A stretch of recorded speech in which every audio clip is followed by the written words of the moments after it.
Welcome back to my channel. In this lesson video, pag-uusapan natin kung paano nga ba mawawala ang kaba kapag nagre-recite na. So, understandably, pasukan na, kaya alam ko yon, naghahanda na kayo dahil excited na kayo. Siyempre, gusto nyo magkaroon ng magandang academic performance. Kaya very good ang question na to. So, pag-usapan na natin, guys. Actually, yung kaba o anxiety o nervousness, ano man ang itawag natin dyan, ay normal naman na nangyayari yan. Actually, hindi lang naman estudyante ang nakakaramdam ng ganyan, kundi kaming mga professional na rin.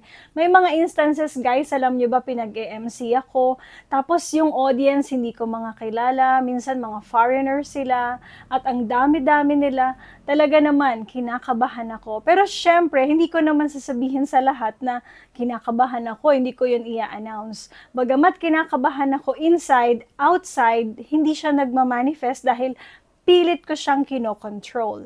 Okay, so pag-usapan na natin yan dahil meron naman talagang pwedeng gawin kapag tayo ay sobrang kinakabahan. So dito ang konteksto natin ay sa recitation sa klase at nasa gitna ka na or nasa harapan ka na ng buong klase.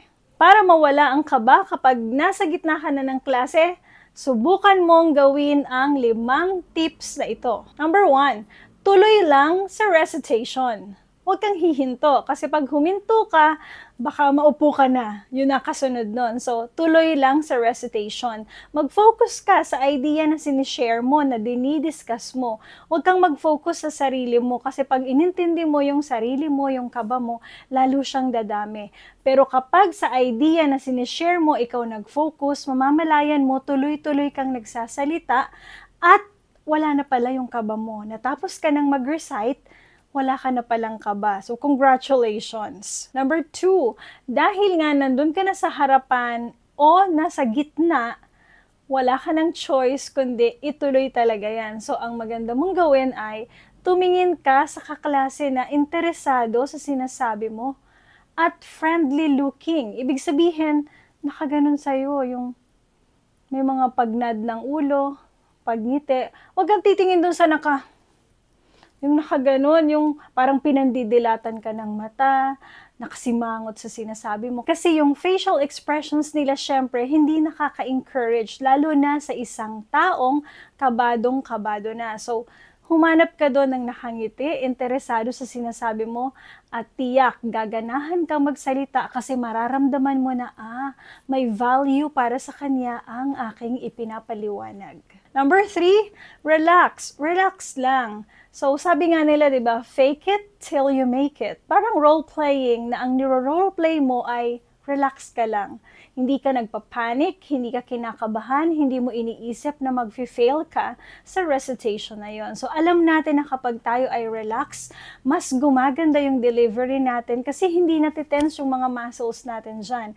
At syempre pa, mas lumalawak yung ideas natin dahil nga hindi tayo nag-iisip na ano nga ba magiging reaction nila, tama ba yung ginawa ko? So relax lang, at kapag tayo ay nag-relax all along, na-enjoy natin yung ginagawa natin. So may kaakibat na magandang memories yung recitation moment natin na yun. Number 4, lakasan ang boses. Yes, lakasan mo ang boses na tama lang at makatch mo yung attention nila at ma-realize nila na wow, ang linaw pala niya magsalita. Madali lang siyang pakinggan kasi malakas ang boses niya. Siyempre, merong tinatawag na commanding presence, yung malakas ang boses. Hindi ka nila i-ignore, hindi ka nila babaliwalain kasi naririnig ka nila at lalo pat alam mo yung sinasabi mo, mas makakadagdag yon para sila ay maging all attention sa'yo at ikaw naman maramdaman mo na, okay ako. Okay pala naman ako mag-recite. Number 5, maging confident sa kilos. So, syempre, para maging confident ka sa kilos, maging confident ka unang-una sa iyong isip. Isipin mo na confident ka. Isipin mo na kaya mo.